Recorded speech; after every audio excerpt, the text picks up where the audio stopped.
الحمد لله وكفى وسلام على عباده الذين اصطفى أما بعد أعوذ بالله من الشيطان الرجيم بسم الله الرحمن الرحيم يوم لا ينفع مال ولا بنون إلا من أتى الله بقلب سليم سبحان ربك رب العزة عما يصفون وسلام على المرسلين والحمد لله رب العالمين اللهم صل على سيدنا محمد وعلى آل سيدنا محمد وبارك وسلم۔ ہر انسان کی زندگی کے 3 دن بہت اہم ہوتے ہیں۔ پہلا دن جب بچہ دنیا میں پیدا ہوتا ہے، اس دن شیطان بچے کو مس کرتا ہے، اس لیے بچہ روتا ہے۔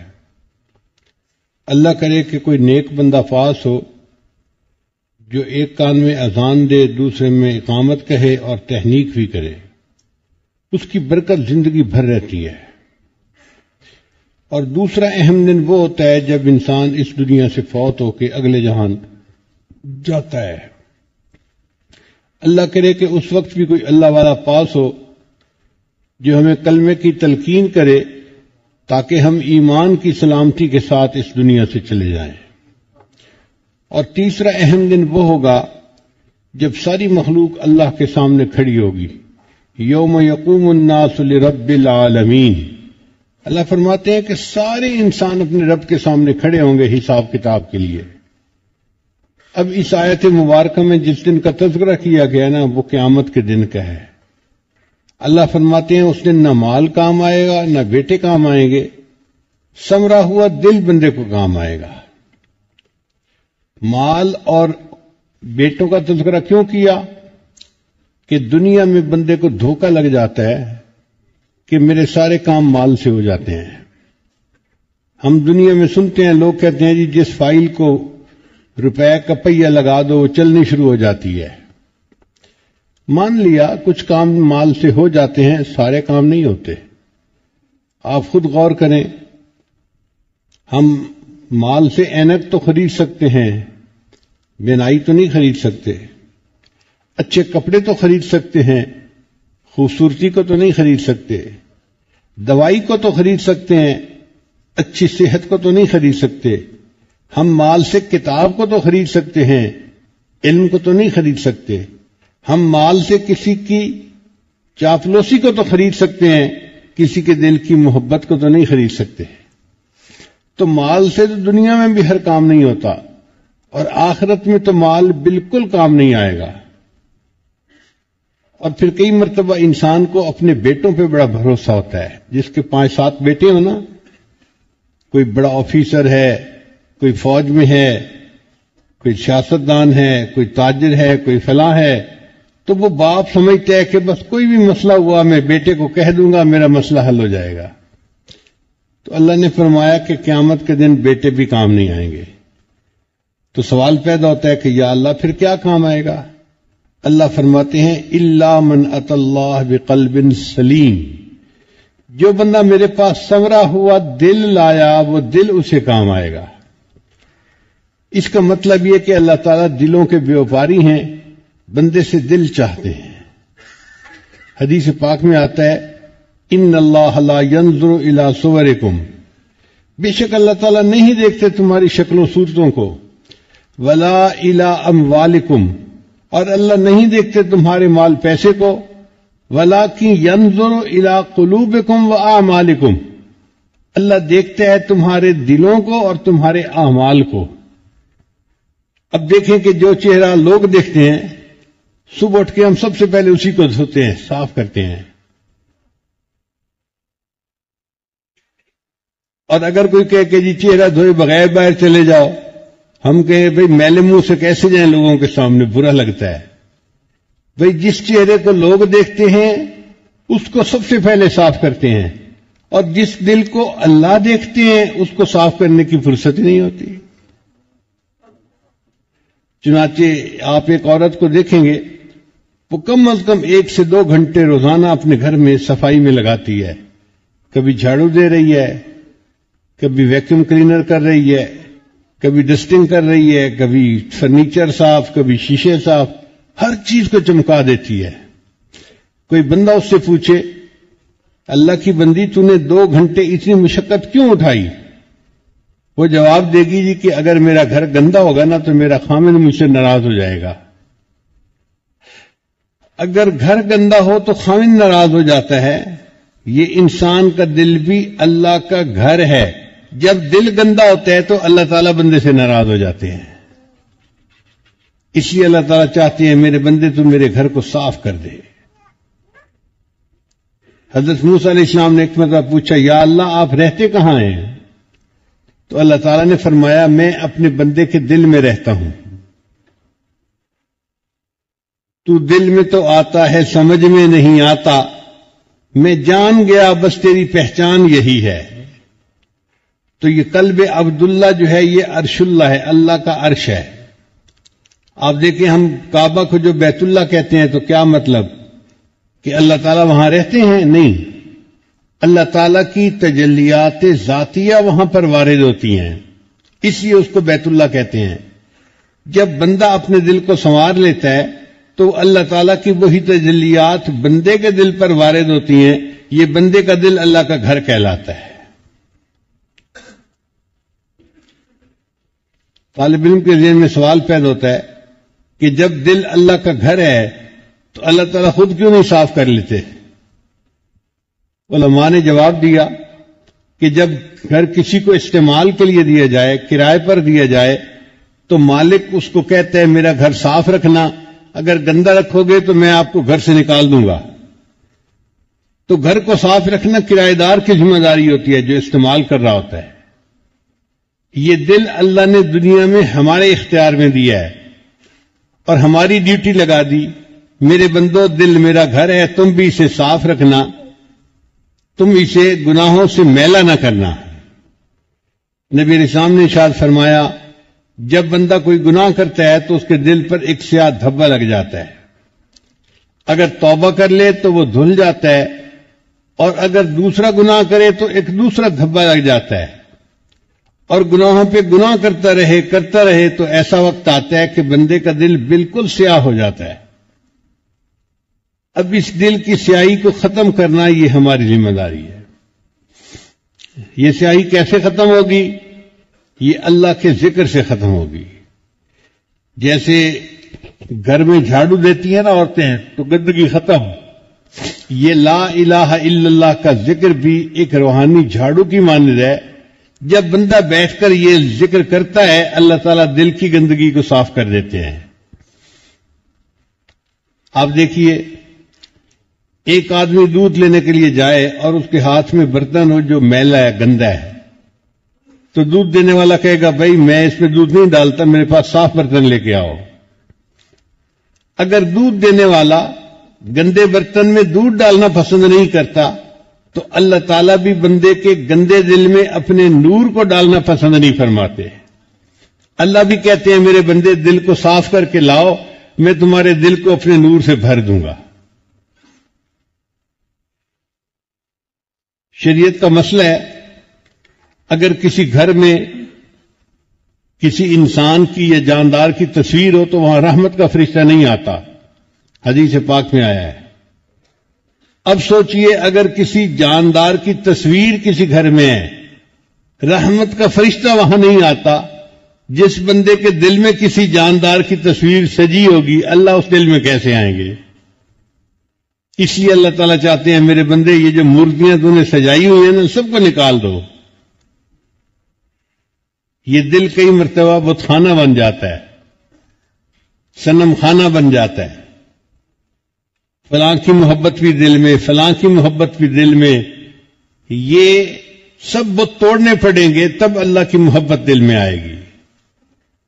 تو ہمیں اپنے دل پر محنت کرنی پڑے گی۔ دل صاف ہوتا ہے اللہ کے ذکر سے، ذکر سے ذات کی محبت پیدا ہوتی ہے۔ جو بندہ اللہ کا ذکر کثرت کے ساتھ کرتا ہے اس کے دل میں اللہ کی محبت خود بخود پیدا ہو جاتی ہے۔ آپ غور کریں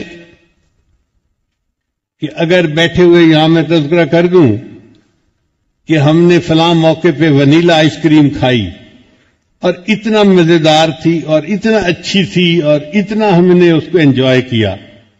آدھے سے زیادہ لوگ ہوں گے جن کے دل میں فوراً طلب پیدا ہوگی کہ ہم بھی ونیلا آئس کریم کھائیں گے. تو ذکر سے ذات کی محبت پیدا ہوئی نا دل میں. ہم نے دیکھا ہے کہ انسان جیسے کاروباری لوگوں کے پاس بیٹھتا ہے نا ویسا ہی کاروبار شروع کر دیتا ہے. کیوں؟ اس کاروبار کے تذکرے سن کے دل میں اس کی چاہت پیدا ہوتی ہے اور وہی کاروبار شروع کر دیتا ہے. اس لیے ذکر کی کثرت سے انسان کے دل میں اللہ کی محبت پیدا ہوتی ہے اور انسان کا دل غیر سے صاف ہو جاتا ہے. قرآن مجید میں اللہ تعالیٰ ارشاد فرماتے ہیں ان اللہ اشتری من المؤمنین انفسهم واموالهم بان لهم الجنہ. بے شک اللہ نے مومنوں سے ان کے جان اور مال کو جنت کے بدلے خرید لیا ہے. مفسرین نے لکھا کہ اللہ تعالیٰ نے یہ نہیں فرمایا کہ میں نے جان اور مال کے بدلے جنت کو بیچ دیا ہے. اس لیے کہ انسان کسی چیز کو بیچتا ہے تو اس کی دو وجوہات ہوتی ہیں. یا تو ضرورت ہوتی ہے تو جی پیمنٹ کرنی ہے چلو پلاٹ بیچ دیتے ہیں, گاڑی بیچ دیتے ہیں. قرض لینے والا تنگ کر رہا ہے مکان بیچ دیتے ہیں. تو انسان ضرورت کے وقت اپنی چیز کو بیچ دیتا ہے. یا پھر زیادہ فائدے کی توقع ہوتی ہے اس کی وجہ سے چیز کو بیچتا ہے. پلاٹ خریدا تھا 20 لاکھ کا, اب اس کی قیمت لگ گئی 2 کروڑ روپیہ.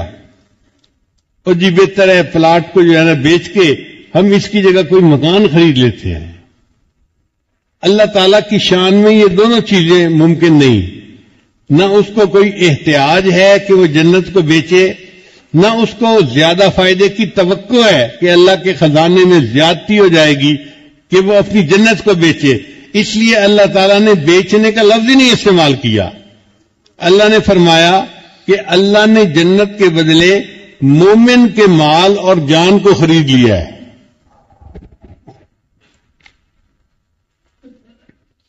اب یہاں طالب علم کے ذہن میں خیال آتا ہے کہ جب بھی بندے کے پاس کچھ فالتو پیسے ہونا اس کی سب سے پہلی تمنا ہوتی ہے کہ میں گھر اپنا خریدوں, کرائے کے گھر سے جان چھوٹے, میرا اپنا گھر ہونا چاہیے. تو اگر اللہ تعالیٰ نے خریدنا ہی تھا تو بندے کا دل خریدتے جو اللہ کا گھر ہے. اللہ نے دل کا تو تذکرہ ہی نہیں کیا. اللہ نے تو فرمایا میں نے مومن کے مال اور جان کو جنت کے بدلے خرید لیا. اللہ آپ نے اپنا مکان تو خریدا نہیں. تو مفسرین نے اس کا بھی جواب دیا. مفسرین نے فرمایا کہ دیکھو انسان کا جو دل ہے نا وہ اللہ کا گھر ہے.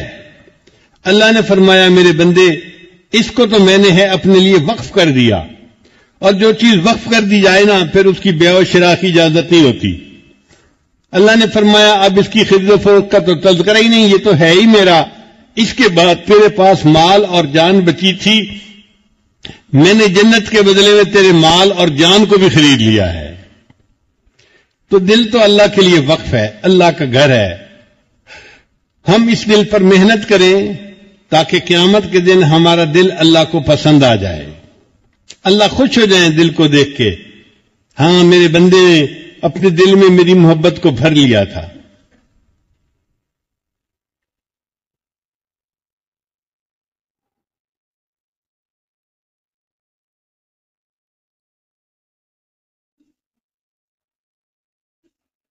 بعض مفسرین نے لکھا ہے کہ ابرہا چلا تھا ہاتھیوں کے لشکر کو لے کر بیت اللہ پر قبضہ کرنے کے لیے. تو اللہ تعالیٰ نے چھوٹے چھوٹے پرندوں کو حکم دیا تھا کہ ہاتھیوں کے اس لشکر کو کھائے ہوئے بھوسے کی طرح ختم کر دو. تو ان پرندوں نے اپنی چونچ سے چھوٹی چھوٹی کنکریاں پھینکی تھیں اور پورا لشکر جو تھا وہ کھائے ہوئے بھوسے کی طرح بن گیا تھا. ہاتھی بھی مر گئے, بندے بھی مر گئے. تو اللہ تعالیٰ چاہتے ہیں میرے بندے یہ تیرا گھر بھی میرا بیت اللہ ہے, میرا گھر ہے. اور یہ شیطان جو ہے نا یہ بدبخت ابرہا ہے, یہ اس گھر پر قبضہ کرنا چاہتا ہے. تو میرے بندے تو ایک ننھی سی چڑیا سے تو گیا گزرا نہ بن, تو بھی اس کے اوپر جو ہے کنکریاں پھینک اور اس کو تو تباہ کر دے۔ اللہ ہمارے پاس کون سی کنکریاں جو ہم پھینکیں؟ اللہ فرماتے ہیں جب تم لا الہ الا اللہ کی ضرب لگاؤ گے تو اس ابرہا کو ایسے تکلیف پہنچے گی جیسے کنکری پڑتی ہے، اور اللہ تعالیٰ اس کو تمہارے دل سے دفع دور فرما دیں گے۔ بہت سارے اس امت میں ایسے لوگ گزرے جنہوں نے اپنے دل پر محنت کی اور اللہ نے ان کے دل کو نور سے بھر دیا۔ ہمارے حضرت رحمت اللہ علیہ کے ایک خلیفہ تھے، حضرت مولانا یوسف واڈی والے، حضرت مولانا اسماعیل واڈی والے، جزاک اللہ۔ یہ واقعہ انہوں نے خود مجھے سنایا۔ حضرت کے گھر کی بیٹھک میں ان کے پاس بیٹھا تھا، وہ حضرت مدنی رحمت اللہ علیہ کے شاگرد تھے۔ کہنے لگے میں آپ کو اپنی زندگی کا واقعہ سناؤں؟ میں نے کہا جی حضرت سنائیں۔ کہنے لگے کہ میرے کئی بیٹے بیٹیاں تھیں، یعنی کوئی 7-8 بچے تھے، اور سارے حافظ، عالم، قاری، مفتی، سارے۔ حضرت ہمارے گھر آتے، میرے بچوں کی نیکی کو دیکھتے تو خوش ہوتے اور فرماتے این خانہ ہم آفتاب است، یہ گھر تو ہر ایک بندہ اس کا سورج کی مانند ہے۔ لیکن میرا ایک بچہ ایسا بھی تھا کہ جو فرانسیسی زبان سیکھنے کے لیے فرانس چلا گیا اور وہ ذہنی طور پہ دہریہ بن گیا۔ یہ نہیں کہ بے نمازی تھا یا بد اخلاق تھا، وہ سرے سے کہتا تھا کہ یہ مخلوق، یہ دنیا خود بخود پیدا ہوئی ہے۔ وہ لا آف نیچرل سلیکشن اور سروائیول آف دی فٹیسٹ، اس کے نظریے کا قائل بن گیا۔ کہتا تھا میں تو دین کو ہی نہیں مانتا، تو میں کیا کروں؟ اب عجیب کنٹراسٹ، 5-6 بچے اتنے نیک، اتنے متقی، اتنے پرہیزگار، اور ایک بچہ ایسا۔ چنانچہ حضرت جب مڈغاسکر اس وقت تھے، جب مڈغاسکر ان کے گھر جاتے تو ان کا وہ بچہ 1 مہینے کے لیے گھر سے ہی چلا جاتا تھا کہ جب تک حضرت صاحب آئیں گے، یہاں رہیں گے، میں گھر ہی نہیں آتا، میں ان کی چہرہ ہی نہ دیکھوں، نہ ان سے ملوں، نہ مجھے کچھ لینا دینا ہے، گھر سے ہی چلا جاتا۔ تو حضرت کو پتہ ہی نہیں تھا کہ میرا کوئی بیٹا بھی ایسا ہے کہ نہیں۔ فرماتے ہیں ایک دن میری بیوی نے مجھے کہا کہ دیکھیں اگر جسم کے سطح والے حصے پر بھی کوئی پھوڑا نکلا ہوا ہو نا تو طبیب کو دکھانا پڑتا ہے علاج کی نیت سے۔ میں نے کہا ٹھیک ہے۔ تو کہنے لگی دیکھیں ہمارے 6 بچے اتنے نیک ہیں اور ایک بچہ ہمارا دین سے یکسر دور ہے، خدا کو ہی نہیں مانتا، اور ہم نے تو حضرت کو کبھی بتایا ہی نہیں۔ تو آپ ایسا کرو، حضرت کو جا کر بتائیں کہ ہمارا ایک بیٹا ایسا بھی ہے، ہو سکتا ہے حضرت کے ہاتھ اٹھ جائیں اور ہمارے بیٹے کو ہدایت مل جائے۔ ماں بالآخر ماں ہوتی ہے، غم کھاتی ہے۔ وہ کہتے ہیں کہ میرے اندر جرأت نہیں ہوتی تھی کہ حضرت کا میرے خاندان کے بارے میں اتنا اچھا امیج بنا ہوا ہے، اب میں حضرت کو کیسے بتاؤں کہ میرا ایک بیٹا ایسا بھی ہے۔ ایک دن بیوی نے جب بہت زیادہ زور دیا تو میں نے جا کر حضرت کی خدمت میں عرض کر دیا کہ حضرت میرا ایک بیٹا ایسا بھی ہے، آپ نے اس کو کبھی دیکھا بھی نہیں، وہ آپ کے سامنے ہی نہیں آتا، 1 مہینے کے لیے گھر سے چلا جاتا ہے، اور آپ کو چونکہ بتانا ضروری تھا کہ آپ اس کی دعائیں مل جائیں، اس لیے میں نے تذکرہ کر دیا ہے۔ حضرت مرشد عالم رحمۃ اللہ نے فرمایا کہ اپنے اس بیٹے کو کہو کہ میرے ساتھ مل کر توبہ کے کلمات پڑھ لے۔ وہ کہنے لگے میں نے اپنی بیوی کو کہا کہ بیٹے کو کہو کہ حضرت صاحب کے ساتھ مل کے کلمات پڑھ لو۔ ماں نے بچے کو بلایا کہ بیٹے ہمارے حضرت کے ساتھ مل کے توبہ کے کلمات پڑھ لو۔ وہ کہنے لگا میں تو نہ دین کو مانتا ہوں، نہ خدا کو، نہ کسی اور کو، تو مجھے پڑھنے سے کیا فائدہ ہوگا؟ ماں نے کہا بیٹا فائدہ ہوگا یا نہیں ہوگا یہ تو ہے بعد کی بات، آخر میں ماں تو ہوں نا تمہاری، اور میں کہہ رہی ہوں کہ ایک کام کر لو تو تمہیں رکاوٹ کیا ہے؟ اس نے کہا امی آپ نے تو میرا جینا حرام کر دیا ہے، اتنا تنگ کر دیا ہے، چلو میں آپ کے کہنے پہ ان کے ساتھ کلمات تو پڑھ لوں گا، میں نے کرنا کچھ نہیں ہے۔ یعنی پھر یہ نہ کہنا کہ مراقبہ کر، نمازیں پڑھ، فلاں کر فلاں کر. وہ کہتے ہیں جب میں نے حضرت کو بتایا کہ جی بیٹے نے ماں کو کہا ہے کہ امی آپ کے کہنے پہ میں یہ کر تو لوں گا لیکن میں نے کرنا کچھ نہیں ہے، تو حضرت نے فرمایا بھئی میں نے تو کچھ نہیں کہا کرنے کے لیے، میں نے تو صرف اتنا کہا ہے کہ میرے ساتھ مل کر توبہ کے کلمات پڑھ لے. وہ بچہ راضی ہو گیا. چنانچہ ماں نے اسے حضرت کے پاس بھیجا اور حضرت نے اس کو توبہ کے یہی بیت کے جو کلمات ہیں یہ پڑھا دیے. اب راز اس میں ہے کہ یہ جو توبہ کے کلمات بندہ اللہ والوں کے ساتھ مل کر پڑھتا ہے نا، اس کی برکت سے اللہ تعالیٰ دل میں نور عطا فرما دیتے ہیں، اور اس کے دلیل قرآن مجید سے ملتی ہے.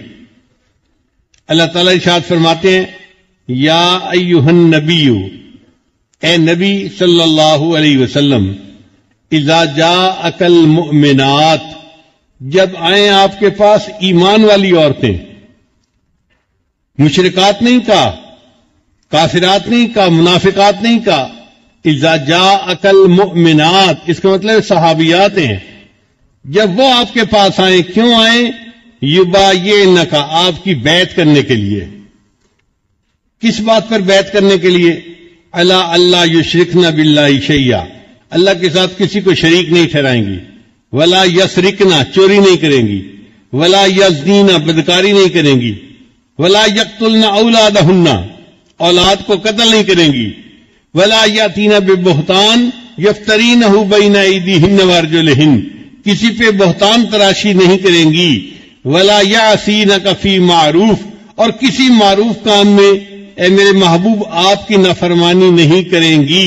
اسی کو تو توبہ کہتے ہیں کہ بندہ ارادہ کرتا ہے کہ آج کے بعد میں شریعت کے کسی کام میں نافرمانی نہیں کروں گا. اللہ فرماتے ہیں اگر ان کا یہ ارادہ ہے فبایعہن، آپ انہیں بیعت کر لیجئے. واستغفر لہن اللہ، اور ان عورتوں کی توبہ کی قبولیت کے لیے آپ استغفار کیجئے. راز دیکھیے جو بیعت کی برکتیں نا وہ یہاں سے ثابت ہو رہی ہے کہ وہ عورتیں تو استغفار کرتی ہیں، توبہ کرتی ہیں ٹوٹ جاتی ہے، پھر کرتی ہیں پھر ٹوٹ جاتی ہے. اب وہ آپ کے پاس آئی ہیں، آپ ان کو توبہ کے کلمات پڑھائیں اور ان کے بہاف پر ان کے وکیل بن کر آپ استغفار کیجئے. ان اللہ غفور الرحیم، اللہ تعالیٰ غفور ہے، اللہ تعالیٰ رحیم ہے.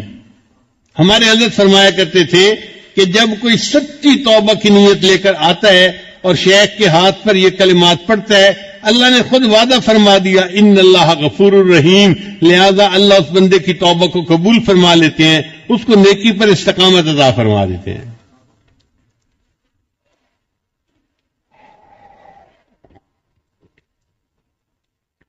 اور ایک اور بھی نقطہ سمجھ لیجئے کہ احادیث ہم جتنی پڑھتے ہیں نا، ان کی جو روایت ہے، سند ہے، وہ اوپر چلتے چلتے چلتے نبی علیہ السلام تک پہنچتی ہے. اور جس حدیث پاک کی سند نبی علیہ السلام تک پہنچ جائے اس کو سند متصل کہتے ہیں، کہ نبی علیہ السلام تک یہ سند بالکل صحیح بندوں کے ذریعے سے نبی علیہ السلام تک پہنچی. اب ایسی حدیث مبارکہ جس کی سند متصل ہو، اس کا درجہ بہت بڑھ جاتا ہے، وہ نص بن جاتی ہے. محبوب صلی اللہ علیہ وسلم کا فرمان صحیح راویوں کے ذریعے سے پہنچا، اس پر عمل کرنا لازم ہو جاتا ہے. وہ کوئی عام بات نہیں رہتی، وہ محبوب کی بات ہوتی ہے، اور سند متصل کی وجہ سے اس کو رتبہ بڑا ہو جاتا ہے. اسی طرح کچھ اعمال ہیں جن کو سند متصل کا درجہ حاصل ہوتا ہے.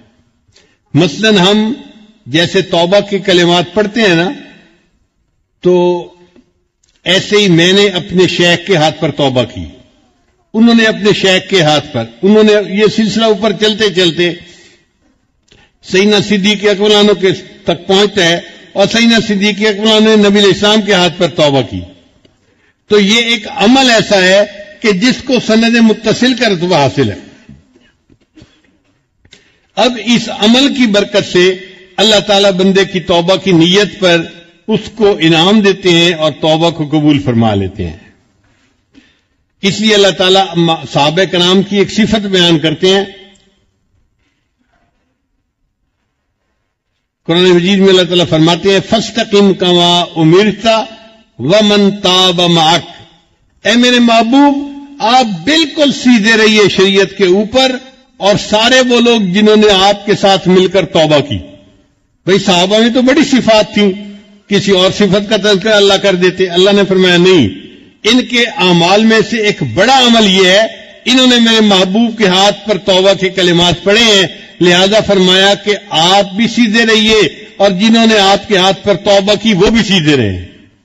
اس کا مطلب یہ کہ یہ جو توبہ کرنی ہوتی ہے نا کسی اللہ والے کے ساتھ، اس کی اللہ کے ہاں کوئی قدر ہوتی ہے، مقام ہوتا ہے۔ چنانچہ اس بچے نے توبہ کے کلمات پڑھے، اب اس کی زندگی میں تبدیلی آنی شروع ہو گئی۔ وہ فرمانے لگے کہ اگلے سال حضرت جب تشریف لائے تو بیٹے نے اپنی ماں کو کہا کہ میں پہلے تو 1 مہینے کے لیے گھر سے چلا جاتا تھا، اب میں گھر سے نہیں جاؤں گا، گھر پہ ہی رہوں گا۔ اب وہ گھر پہ رہا تو حضرت کو اس نے دیکھا، لوگوں کو آتے جاتے بیعت ہوتے ہوئے دیکھا۔ پھر اس نے کہا کہ اچھا امی، میں کبھی کبھی حضرت کے کھانا دے دیا کروں گا، تو کبھی روٹی سامنے لا کے دسترخوان پہ رکھ دی، کبھی پانی رکھ دیا، یعنی حضرت سے مانوس ہونے لگ گیا، قریب آنے لگ گیا۔ یہ برکت تھی ان کلمات کی کہ 2 سال کے بعد ایک دن اس اپنی والدہ کو کہا امی میرا دل کہتا ہے کہ میں کلمہ پڑھ کے مسلمان ہو جاؤں۔ اللہ کی شان دیکھیے، جو خدا کے وجود کو نہیں مانتا تھا اس نے کلمہ پڑھا اور وہ مسلمان ہو گیا۔ پھر اس نے حضرت کے ہاتھ پر دوبارہ توبہ کے کلمات پڑھے، اب اس کو حضرت سے محبت ہو گئی اور وہ حضرت کے بیانات میں بیٹھنے لگ گیا۔ بیانات کو سن کر اس کے دل کی حالت بدلی۔ پھر اس نے حضرت سے کہا کہ حضرت میرا دل چاہتا ہے میں عالم بنوں۔ حضرت نے فرمایا ٹھیک ہے بنو۔ وہ بچہ جو دہریہ تھا نوجوان، اب وہ باقاعدہ بخاری شریف تک وفاق المدارس والا پورا کورس پڑھ کے دین کا عالم بن گیا۔ پھر اس کے دل میں اللہ کی محبت بڑھی تو اس نے ذکر مراقبہ بھی کرنا شروع کر دیا، اور ایک وقت آیا کہ حضرت نے اس نوجوان کو اجازت خلافت عطا فرمائی۔ جو نوجوان ایمان سے محروم تھا، خدا کو ہی نہیں مانتا تھا، ایک اللہ والے کے پاس آ کر چند کلمات پڑھنے کی برکت سے ایسا بھی وقت آیا کہ وہ مومن بھی بن گیا، عالم بھی بن گیا اور شیخ بھی بن گیا۔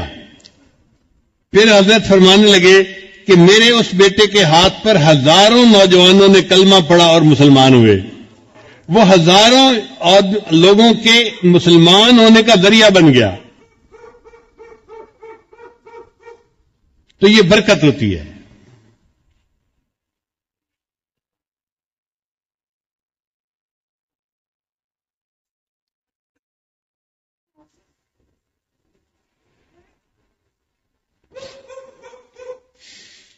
اب رہ گئی بات کہ ہم اللہ کا ذکر کیسے کریں، تو بھئی ہمیں از خود کرنے کی ضرورت نہیں ہے، اللہ والوں نے ہمیں طریقہ سکھا دیا۔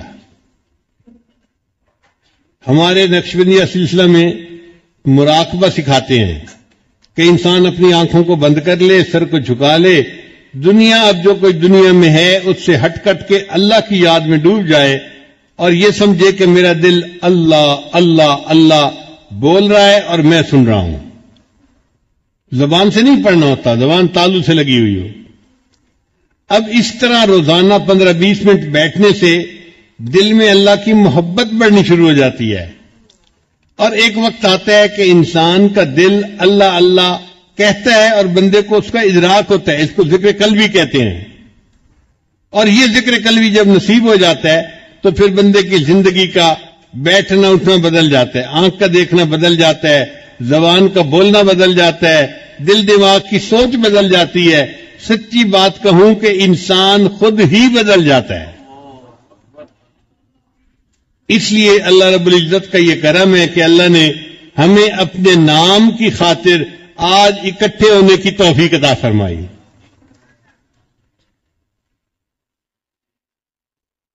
ایک ہمارے بزرگ گزرے ہیں ڈاکٹر غلام مصطفیٰ خان صاحب، حیدرآباد کے تھے، پروفیسر تھے اور بڑا علم تھا اللہ نے ان کو عطا کیا۔ ان کا ایک میں نے بیان سنا تو اس بیان میں انہوں نے کہا کہ اس امت کی بہت ساری نشانیاں اللہ نے تورات اور انجیل کے اندر بیان کی. تو انہوں نے فرمایا کہ کون کون سی نشانیاں بیان کی؟ تو انہوں نے کہا ان میں سے ایک نشانی یہ کہ یہ امت اللہ کے نام کو یاد کرنے کے لیے اکٹھی ہوا کرے گی. اب آپ بتائیے، آپ یہاں پر اکٹھے ہوئے ہیں کوئی تجارت کی نیت سے یا کوئی جسمانی علاج کی نیت سے؟ صرف اللہ کے نام کے لیے، اللہ کو یاد کرنے کے لیے. تو یہ اس امت کی نشانی پہلی کتابوں میں بھی لکھی گئی. مختلف شہروں سے ہوں گے، مختلف قبیلوں سے ہوں گے، اور وہ ایک جگہ پر جمع ہوں گے اللہ کی یاد کی خاطر. یہ مجمع اللہ کو اتنا پسند آتا ہے، اللہ فرشتے بھیجتے ہیں جو ان کے اوپر سایہ کر دیتے ہیں، اور اللہ ان کے اوپر اپنی رحمتوں کو نازل کر دیتا ہے. اب آپ بتائیے کہ جب اللہ کے فرشتے محفل کو ڈھانپ لیتے ہیں اور اللہ ان پر رحمتیں برساتے ہیں، تو پھر آنے والا کبھی محروم ہو سکتا ہے؟ ہو ہی نہیں سکتا. اللہ تعالیٰ تو خوش ہوتے ہوں گے. اللہ تعالیٰ تو بلکہ ملائکہ میں بیٹھ کر تذکرے کرتے ہوں گے، فلاں جگہ دیکھو میرے اتنے بندے میری محبت میں سفر کر کے گھروں کو چھوڑ کر اتنے دن کے لیے آئے. بارش بھی ہو رہی تھی، کھانے پینے کی بھی تنگی تھی، مگر انہوں نے 3 دن رات میری یاد میں، میری محبت میں گزارے. دیکھو میرے بندے مجھ سے کتنی محبت کرتے ہیں. اللہ کے ہاں اس محفل کی اتنی قدر و قیمت ہے کہ نبی علیہ السلام نے ارشاد فرمایا کہ ان کے پاس ایک ایسا بندہ بھی آیا کہ جو قریب سے گزر رہا تھا. اس نے دیکھا بھئی اتنے لوگ بیٹھے ہیں تو چلو میں دیکھتا ہوں یہ کیا کر رہے ہیں. وہ بھی ساتھ کھڑا ہو گیا.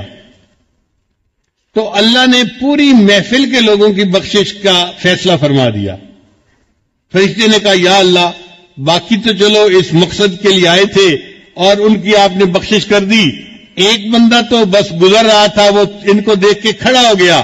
اللہ فرماتے ہیں ہم رجال اللہ یشقا جلیسہم، یہ میرے ایسے بندے ہیں ان کے پاس بیٹھنے والا بدبخت نہیں ہوتا.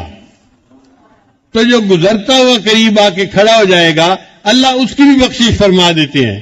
اور جو یہ مقصد دل میں لے کے آئے، آپ سوچئے پھر ان کی بخشش کتنی آسان ہوگی. تو یہ اللہ تعالیٰ کی کوئی خاص رحمت ہوئی. مجھے لگتا ہے کوئی والدین کی دعا لگی، استاد کی دعا لگی، یا کسی کے ہاتھ کا کوئی دیا ہوا کام آیا کہ اللہ نے ہم پر ترس کھا لیا اور اللہ نے آج ہمیں یہاں اکٹھا فرما دیا. اگر کسی کے گھر میں بیوی بیمار ہو جاتی، بچہ بیمار ہو جاتا تو کوئی آ سکتا تھا؟ 100 ادھر تھے. اچھا دیکھیں، ہمارے کئی دوستوں نے آنے کے ارادے کیے تھے، فلائٹیں کینسل ہو گئیں. ہمارے ایک عزیز ہیں قریبی، وہ نیو یارک سے چلے اجتماع میں شرکت کے لیے، جب ترکی پہنچے تو پتہ چلا کہ یہ پاکستان کی فلائٹیں کینسل ہو گئی ہیں. اب نہ آگے کے نہ پیچھے کے نہیں آ سکتے. ہمیں جو اللہ نے یہاں پہنچا دیا اس میں ہمارا کوئی کمال نہیں ہے. یہ کمال کس کا ہے؟ اس کمال والے کا کمال ہے، اللہ کا کمال ہے. ہم اللہ کا احسان مانے کہ اللہ آپ نے اپنی یاد میں اکٹھا ہونے کے لیے ہمیں توفیق عطا فرما دی. اب ہم یہاں آئے ہیں تو ہمیں یہاں سے آپ خالی نہ واپس لوٹائیے گا.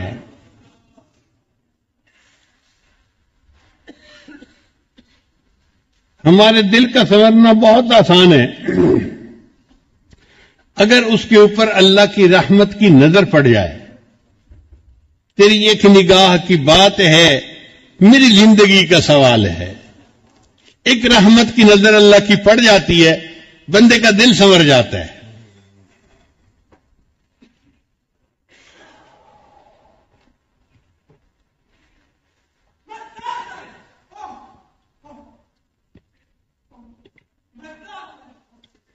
تو اللہ تعالی ہمیں اپنی محبت عطا فرمائے.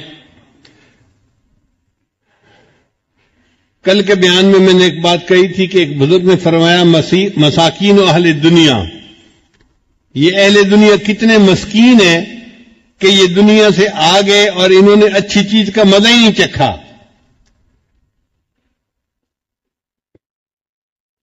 بیٹھ جائیے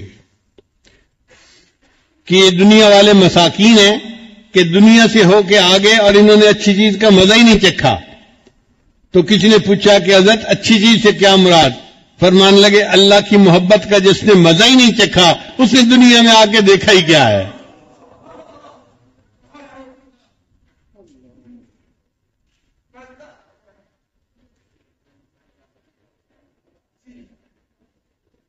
فارسی کا شعر ہے، بمکہ بینی از توحید نورے، بیسرب از حبیب اللہ ظہورے، گریند و شہر ایمارا ندی دے، چیدی دی گردری دنیا رسیدے۔ میں مکہ میں توحید کا نور دیکھتا ہوں اور نبی علیہ السلام کے نور کا ظہور میں مدینہ میں دیکھتا ہوں۔ اے دوست، اگر تو نے اپنی زندگی میں مکہ اور مدینہ کو نہیں دیکھا تو بتا دنیا میں آ کے تو نے بھلا دیکھا ہی کیا ہے؟ تو بالکل اسی طرح کی بات ہے، اگر اس دنیا میں آ کے ہم نے اللہ کی محبت کا مزہ نہیں چکھا تو ہم نے پھر دنیا میں دیکھا ہی کیا ہے؟ یہی تو وہ نعمت ہے جس کے لیے اللہ نے ہمیں دنیا میں بھیجا تھا۔ میرے بندو جاؤ اور وہاں جا کے ایسے اعمال کرو کہ تمہارا سینہ میری محبت سے بھر جائے۔ اور واقعی صحابہ کرام کی ایسی کیفیت تھی، ان کے سینے اللہ کی محبت سے بھرے ہوئے تھے۔ ایک نوجوان تھے، ان کا نام تھا سالم، وہ ابو حذیفہ کے غلام تھے۔ ان کے دل میں اللہ کی اتنی محبت تھی کہ حدیث پاک میں آتا ہے نبی علیہ السلام نے ان کو دیکھا اور فرمایا سالم کا سینہ گلے تک اللہ کی محبت سے بھرا ہوا ہے۔ سالم کا سینہ گلے تک اللہ کی محبت سے بھرا ہوا ہے۔ کیا خوش نصیب تھے وہ۔ ایک اور صحابی تھے عبداللہ ذوالبجدین رضی اللہ تعالیٰ عنہ، نام عبداللہ تھا، مگر مدینہ طیبہ سے تھوڑے سے فاصلے پر ایک بستی میں رہتے تھے۔ والد فوت ہو گئے تھے تو چچا ان کی کفالت کرتے تھے، اور چچا نے ان کو بڑے محبت سے رکھا تھا، کھانا بھی اچھا دیتا تھا اور بہترین لباس دیتا۔ عبداللہ شکل کا بھی بہت خوبصورت تھا، پھر اس کے اوپر جب قیمتی اور خوبصورت لباس پہنتا تو اس کی جوانی کو دیکھ کے، اس کی پرسنالٹی کو دیکھ کے لوگ حیران ہوتے تھے۔ چنانچہ عبداللہ جب مدینہ طیبہ آتا تو لوگ حیران ہو کے اس کو دیکھتے تھے کہ کتنا خوبصورت نوجوان ہے اور کتنے اچھے کپڑے اس نے پہنے ہوئے ہیں۔ اللہ کی شان دیکھیں کہ عبداللہ نبی اسلام کی خدمت میں حاضر ہو گیا اور اس نے کلمہ پڑھ لیا۔ اب جب واپس گھر گیا تو چاہتا تو وہ تھا کہ میں نبی اسلام کی محبت کو چھپاؤں، مگر محبت چھپانے سے چھپتی نہیں ہے۔ ایک دم بھی محبت چھپ نہ سکی جب تیرا کسی نے نام لیا۔ اس کے چچا نبی علیہ السلام کا نام لیتے یا والدہ لیتی تو عبداللہ ذرا ادھر دیکھتا، توجہ سے بات سنتا، تو گھر والوں نے فگر آؤٹ کر لیا کہ اس کے اندر کوئی نہ کوئی تبدیلی آئی ہے۔ چنانچہ چچا نے ایک دن اس کو بٹھا کر پوچھا، عبداللہ سچ سچ بتاؤ کیا تم مسلمان بن گئے ہو؟ تو عبداللہ رضی اللہ عنہ نے بتا دیا، ہاں میں نے کلمہ پڑھا ہے، میں مسلمان ہو گیا ہوں۔ چچا کو بڑا غصہ آیا، اس نے کہا کہ میں اتنا پیسہ خرچ کرتا ہوں، تمہیں بہترین غذا دیتا ہوں، تمہیں کھانا دیتا ہوں، لباس دیتا ہوں، اور تو ایسا نمک حرام کہ ہم اپنے ماں باپ کے دین پہ جمے ہوئے ہیں، تو ہمارے دین کو چھوڑ کے چلا گیا۔ اگر ایسا ہے تو میں تمہیں پھر اس گھر میں رہنے کی اجازت نہیں دے سکتا، میں نکال دوں گا۔ عبداللہ نے کہا نکال دے، میں چلا جاؤں گا۔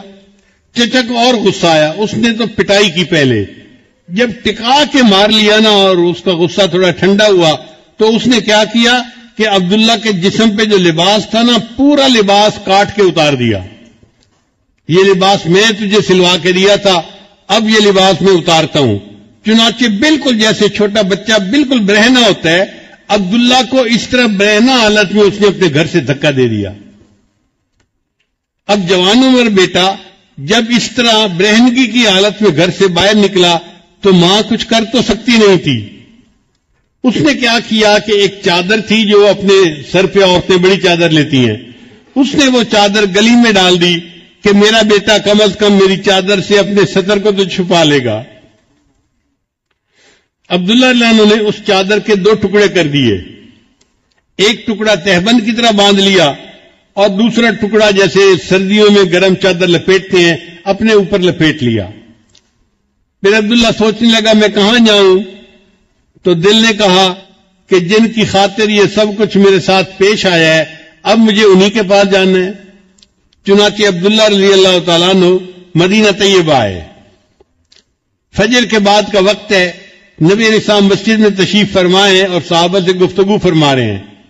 اللہ کے حبیب صلی اللہ علیہ وسلم نے دور سے عبداللہ کو آتے ہوئے دیکھا تو محبوب صلی اللہ علیہ وسلم نے پہچان لیا یہ وہی نوجوان تھا جو اتنے خوبصورت لباس پہنتا تھا، لوگ اس کی طرف آنکھ اٹھا کے دیکھتے تھے۔ آج دو چادروں میں لپٹا ہوا آ رہا ہے، دونوں جہاں کسی کی محبت میں ہار کے وہ آ رہا ہے کوئی شب غم گزار کے۔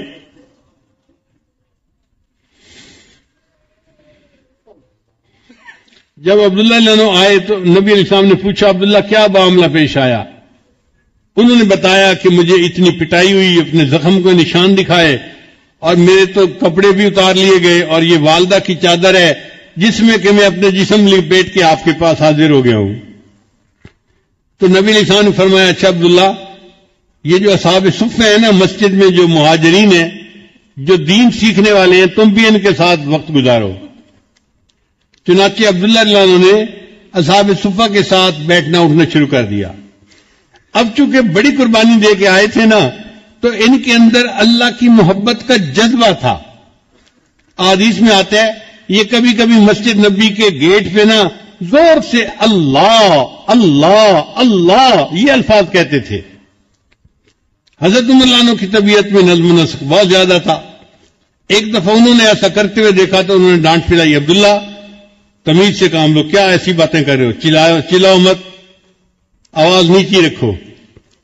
نبی علیہ السلام کو پتہ چلا تو نبی علیہ السلام نے حضرت عمر رضی اللہ عنہ کو بلایا، فرمایا عمر عبداللہ کو کچھ نہ کہنا، یہ جو کرتے ہے اللہ کی محبت میں ڈوب کے کرتا ہے۔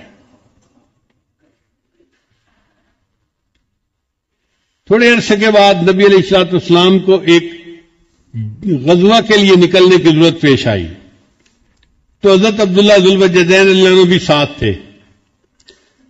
کچھ سفر طے ہو گیا، ایک جگہ پر قیام ہوا، وہ جگہ بڑی سرسبز تھی اور موسم میں ذرا خنکی تھی، ٹھنڈ تھی۔ حضرت عبداللہ رضی اللہ عنہ کو بخار ہو گیا۔ اللہ کے حبیب صلی اللہ علیہ وسلم کو جب پتہ چلا کہ عبداللہ رضی اللہ عنہ کو بخار ہو گیا ہے تو نبی علیہ السلام نے ارادہ کیا کہ میں ان کی تباہ پرسی کے لیے جاتا ہوں۔ چنانچہ ابو بکر عمر عثمان یہ سب ساتھ ہیں اور نبی علیہ السلام عبداللہ عنہ کی تیمارداری کے لیے آئے۔ اچھا بخار تیز تھا اور عبداللہ رضی اللہ عنہ بس لیٹے ہوئے تھے آنکھیں بند کر کے۔ نبی علیہ السلام نے جب انہیں دیکھا تو میرے آقا کو یاد آ گیا یہ نوجوان کتنی نعمتوں کی زندگی گزار رہا تھا، اس نے اللہ کی خاطر اس جو ہے وہ تکلیف کو برداشت کیا۔ تو محبوب صلی اللہ علیہ وسلم اس کے قریب آ کر بیٹھے اور اس کے سر کے نیچے سے سرہانے کو ہٹا دیا اور اس کا سر اپنی گود مبارک میں رکھ لیا۔ یہ عبداللہ عنہ وہ صحابی ہیں جن کو اس حال میں موت آئی کہ ان کی نگاہیں نبی علیہ السلام کے چہرے انور پر جمی ہوئی تھیں اور ان کا سر نبی علیہ السلام کی گود مبارک میں تھا۔ انہوں نے آخری سانس لیا اور ان کی اوپر پرواز کر گئی۔ آقا تیری معراج کہ تو لوح و قلم تک پہنچا، تیری معراج کہ تو لوح و قلم تک پہنچا اور میری معراج کہ میں تیرے قدم تک پہنچا۔ یہ عبداللہ عنہ وہ صحابی تھے کہ جن کو نبی علیہ السلام کی مبارک گود کے اندر موت آئی۔ نبی علیہ السلام نے فرمایا کہ عبداللہ کو نہلا دو اور تیار کر دو۔ پھر نبی علیہ السلام کی جو اپنی چادر مبارک تھی نا نبی علیہ السلام نے وہ چادر دی اور صحابی سے فرمایا کہ عبداللہ کو کسی اور کپڑے میں کفن نہیں دینا، میری چادر کا کفن دینا ہے۔ اللہ کی قدردانی دیکھیے، جس جسم کو اللہ کے لیے ننگا کیا گیا آج اللہ اس بدن کو محبوب کی چادر سے ڈھانپ رہے ہیں۔ ان کو محبوب صلی اللہ علیہ وسلم کی چادر کا کفن مل رہا ہے۔ نبی علیہ السلام نے نماز جنازہ پڑھائی، پھر عبداللہ عنہ کو لے کر گئے قبرستان میں دفن کرنے کے لیے۔ شریعت کا حکم ہے کہ میت کا جو سب سے قریبی بندہ ہو نا وہ قبر میں اترے میت کو زمین پہ رکھنے کے لیے. اب عبداللہ کا تو کوئی رشتہ دار تھا ہی نہیں وہاں، تو نبی علیہ السلام نے فرمایا کہ عبداللہ کو قبر میں اتاروں گا.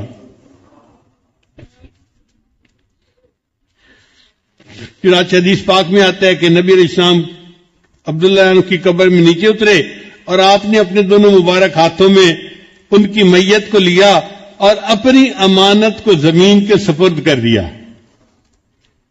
پھر ان کی میت کو زمین پر رکھتے ہوئے نبی علیہ السلام نے ایک بات کہی. اس بات کو سن کے تو عمر لانو وجد میں آ گئے. کیا بات کہی؟ نبی علیہ السلام نے یہ بات کہی، اے اللہ میں عبداللہ سے راضی ہوں، تو بھی عبداللہ سے راضی ہو جانا. حضرت عمر لانو یہ واقعہ سنایا کرتے تھے اور تمنا کیا کرتے تھے کاش عبداللہ کی جگہ عمر الخطاب کی لاش ہوتی اور محبوب یہ فرماتے اے اللہ میں اس سے راضی ہوں، تو بھی اس سے راضی ہو جانا. اللہ کی قدردانی کی انتہا دیکھیے.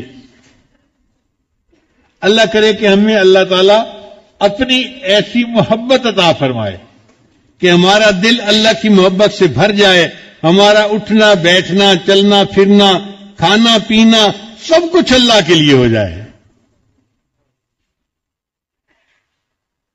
اور یہ کوئی مشکل کام نہیں ہے. ان خانقاہوں میں یہی عشق کی پڑیا ملتی ہے. علامہ اقبال فرماتے ہیں عقل و دل و نگاہ کا مرشد اولی ہے عشق. عقل و دل و نگاہ کا مرشد اولی ہے عشق. عشق نہ ہو تو شرع و دین بت کدائے تصورات. اگر اللہ کی محبت کو درمیان سے نکال دو تو شریعت پھر پیچھے کیا رہ جاتی ہے؟ چند نظریات ہی رہ جاتے ہیں. اس لیے انسان دنیا میں جیے تو اللہ کی محبت میں جیے اور اس نعمت کو دنیا سے لے کر آخرت کی طرف جائے.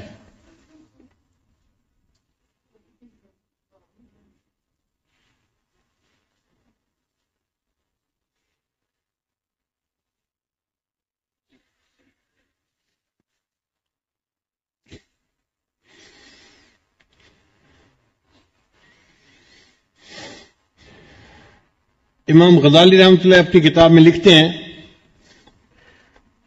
قیامت کے دن ایک فرشتہ اعلان کرے گا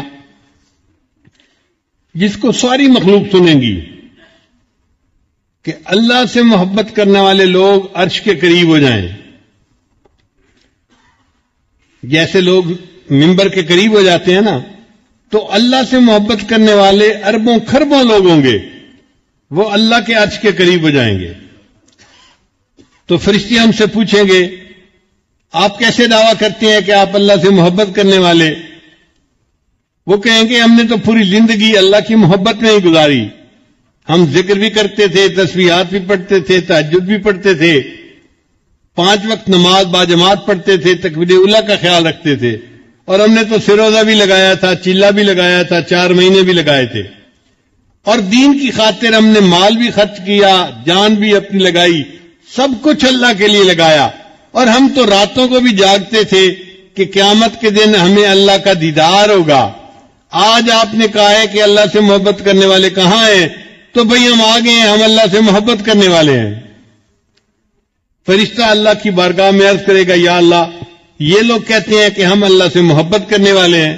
اللہ تعالیٰ تصدیق فرمائیں گے میرے فرشتے یہ بالکل ٹھیک کہتے ہیں، یہ میری یاد میں زندگی گزارتے تھے، رات کے آخری پہر میں یہ مصلے پہ بیٹھے رہتے تھے، دعائیں مانگتے تھے اور میری یاد میں زندگی گزارتے تھے. یہ تو موت کو اس لیے پسند کرتے تھے کہ مرنے کے بعد اللہ سے ملاقات ہوگی. آج یہ لوگ عرش کے قریب آئے ہیں، فرشتے ان سب کو بتا دو یہ سارے کے سارے بلا حساب جنت چلے جائیں. تو محبت کرنے والوں سے اللہ تعالیٰ حساب نہیں لیں گے بندے کا.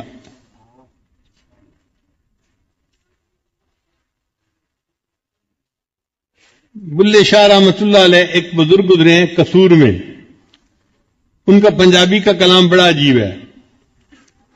وہ فرماتے ہیں کورے کاغذ کتاب نہ ہوندے اگر صاف کاغذ ہوں اور میں ان کی جلد بنا دوں کتاب کی شکل میں تو اس کو کتاب تو کوئی نہیں نہ کہے گا، اس پر تو کچھ لکھا ہوا نہیں ہے. تو وہ فرماتے ہیں کہ کورے کاغذ کتاب نہ ہوندے تے سارے پھل گلاب نہ ہوندے. اور ہر پھول گلاب کا پھول نہیں ہوتا، کوئی کوئی گلاب کا پھول ہوتا ہے ورنہ باقی دوسرے پھول ہوتے ہیں. کورے کاغذ کتاب نہ ہوندے تے سارے پھل گلاب نہ ہوندے تے جے کر یاری لائیے بلیا تے یارہ نال حساب نہ ہوندے.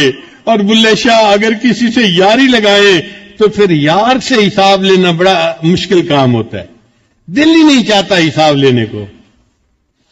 تو اللہ تعالیٰ سے جو محبت کرے گا اللہ تعالیٰ قیامت کے دن اس کے حساب نہیں لیں گے، فرمائیں گے میرے بندے تو مجھ سے محبت کرتا تھا، اس کا یہ انعام ہے، بلا حساب جنت میں داخل ہو جا.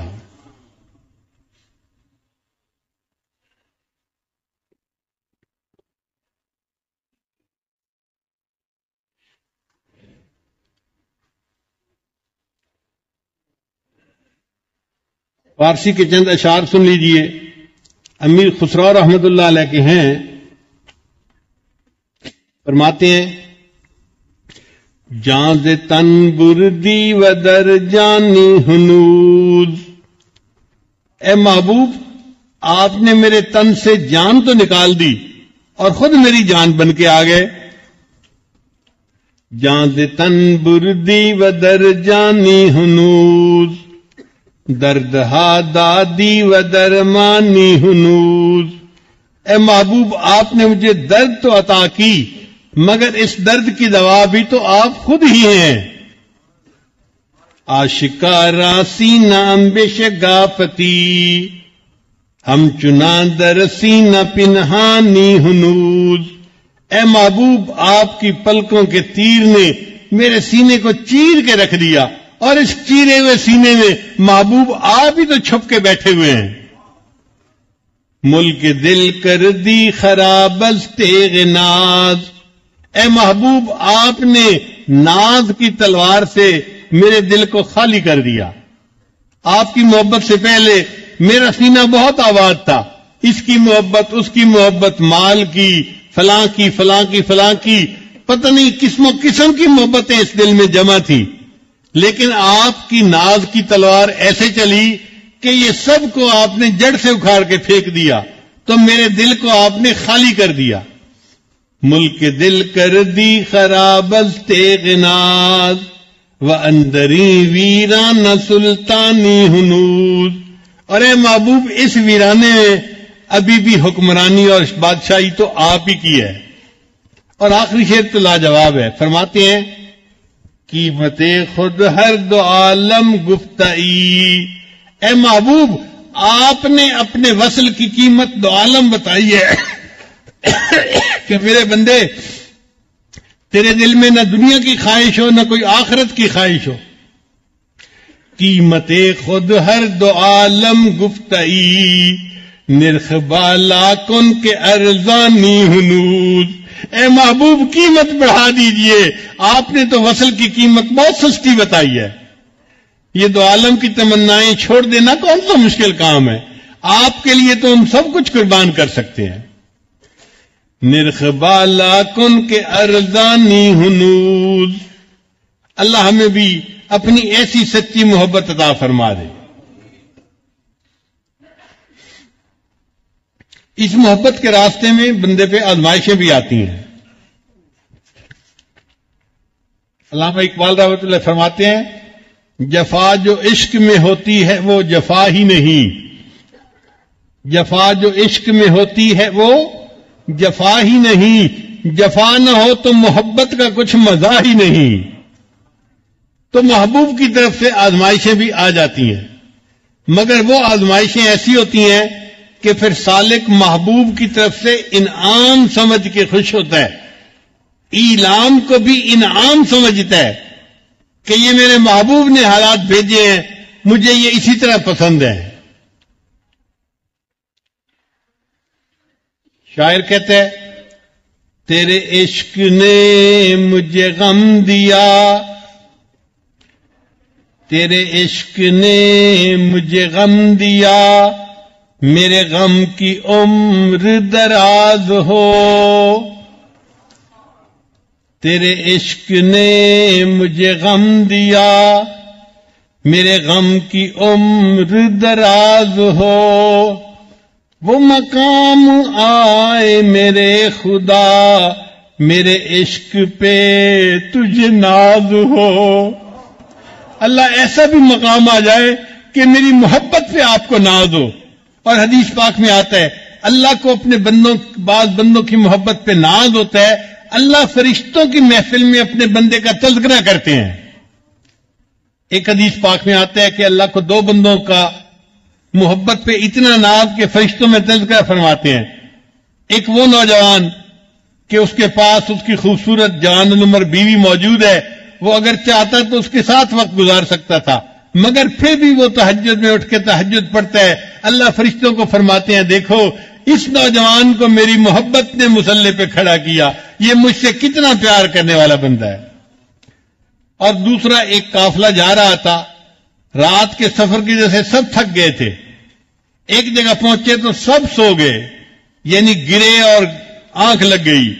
ایک ان میں سے نوجوان ایسا تھا جس نے وضو کیا، مصلی پہ کھڑا ہو گیا۔ اللہ فرشتوں کو دکھاتے ہیں دیکھو یہ نوجوان بھی تھکا ہوا تھا، اگر یہ چاہتا تو یہ بھی سو سکتا تھا، مگر میری محبت نے اسے مصلی پر کھڑا کر دیا، دیکھو یہ مجھ سے کتنی محبت کرنے والا نوجوان ہے۔ تو جن کی محبت اللہ کو پسند آتی ہے اور اللہ فرشتوں میں ان کے تذکرے کرتے ہیں، اللہ تعالی ہمیں بھی ان لوگوں میں شامل فرما لے۔ وما ذلك علی اللہ بعزیز، اللہ کے لیے یہ کام کوئی مشکل نہیں ہے۔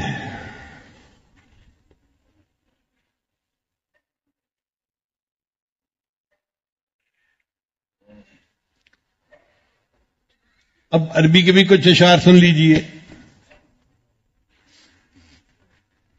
واللہ ما طلعت شمس ولا غربت الا وانت فی قلبی ووسواسی، اے محبوب اللہ کی قسم نہ کبھی سورج طلوع ہوا نہ کبھی سورج غروب ہوا، مگر ہر وقت میرے دل و دماغ میں تیرا ہی تو دھیان رہتا ہے۔ واللہ ما طلعت شمس ولا غربت الا وانت فی قلبی ووسواسی، ولا جلست الى قوم احدثهم الا وانت حدیثی بین جلاسی، اور محبوب اللہ کی قسم میں کبھی اپنے دوستوں کی محفل میں نہیں بیٹھا، مگر ان دوستوں کی محفل میں آپ ہی کی تو باتیں بیٹھا کر رہا ہوتا ہوں۔ ولا ذکرتک محزونا ولا طربا الا وحبک مقرون بانفاسی، اور محبوب میں نے کبھی خوشی اور غم کی حالت میں آپ کو یاد نہیں کیا، مگر میری سانسوں میں آپ کی محبت ہی تو لپٹی ہوئی ہوتی ہے۔ ولا ہممت بشرب الماء من عطش الا رأيت خیالا منک فی الکأس، اور اے محبوب اللہ کی قسم میں نے کبھی سخت پیاس کی حالت میں پانی کو پیالے میں نہیں پیا، مگر اس پانی کے اندر میں تیری تصویری کو تو ڈھونڈ رہا ہوتا ہوں۔ تو اللہ کی ایسی محبت ہو کہ بندہ پانی پیے تو گویا پانی کے پیالے میں محبوب کی تصویر ڈھونڈ رہا ہو۔ اب پنجابی بھی کچھ سن لیجئے۔ حضرت خواجہ غلام فرید رحمت اللہ علیہ کا کلام ہے، فرماتے ہیں ہور کہانی مول نہ بھانی، اور کوئی کہانی مجھے اچھی نہیں لگتی، کوئی بات مجھے اچھی نہیں لگتی۔ ہور کہانی مول نہ بھانی، الف ہی کو ہم بس وے میاں جی، اے میاں جی الف سے مراد اللہ، بس اللہ کی کہانی مجھے اچھی لگتی ہے۔ اور کہانی مول نہ بھانی، الف ہی کو ہم بس وے میاں جی، بیتے دی میں کلوڑ نکائی، یعنی الف سے مراد اللہ اور اس کے سوا جو ماں سوا ہے وہ سب بیٹے ہے، مجھے بیٹے کی کوئی ضرورت نہیں ہے۔ بیٹے دی میں کلوڑ نکائی، الف لم دل کھسوے میاں جی، او میاں جی مجھ سے تو اللہ نے میرے دل کو ہی چھین لیا ہے، اب میرا دل میرے بس میں نہیں ہے۔ اور کہانی مول نہ بھانی، الف ہی کو ہم بس وے میاں جی، بیتے دی میں کلوڑ نکائی، الف لم دل کھس وے میاں جی، عشقوں مول فرید نہ پھر سو، اے غلام فرید میں اللہ کے عشق سے ذرا بھی پیچھے نہیں ہٹوں گا۔ عشقوں مول فرید نہ پھر سوں، روز نمی ہم چسوے میاں جی، اے میاں جی مجھے اس اللہ کی یاد میں روزانہ نیا لطف آتا ہے، نیا مزہ آتا ہے، نئی چاہت آتی ہے، میں اللہ کے ذکر کو کبھی نہیں چھوڑوں گا۔ الف ہی کو ہم بس وے میاں جی، الف کی تم بے وس وے میاں جی، الف لم دل کھس وے میاں جی، روز نوی ہم چس وے میاں جی۔ کچھ اور ان کے اشعار ہیں جو حافظ صاحب نے کہا کہ وہ پڑھیں، ذرا توجہ سے سنیے گا۔ فرماتے ہیں عشق خدا یارو نار غضب دی، تے ویکھو قسمت وچ ونج پئی ہاں، تے سڑ بھج گئی ہاں۔ عشق خدا یارو نار غضب دی، تے ویکھو قسمت وچ ونج پئی ہاں، تے سڑ بھج گئی ہاں۔ چولا برکا صبر دا میرے، ہو گیا تھیاں تھیاں، تے چپ کر گئی ہاں، یعنی صبر کا برقع اور چادر جو تھی وہ سب پھٹ گیا اور میں اس پر خاموش چپ ہو گئی ہوں۔ چولا برکا صبر دا میرے، ہو گیا تھیاں تھیاں، تے چپ کر گئی ہاں۔ ماں پیو ویر بھی یاد نہ میں کوں، تے اتوں تانے دیون سیاں، تے سیندی رہی ہاں۔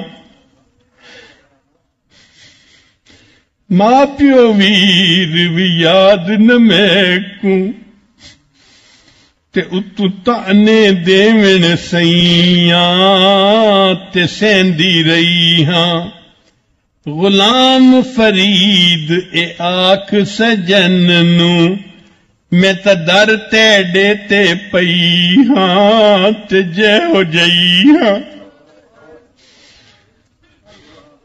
غلام فرید اے آکھ سجن نو، میں تا در تیڑے تے پئی ہاں، تے جے ہو جئی ہاں۔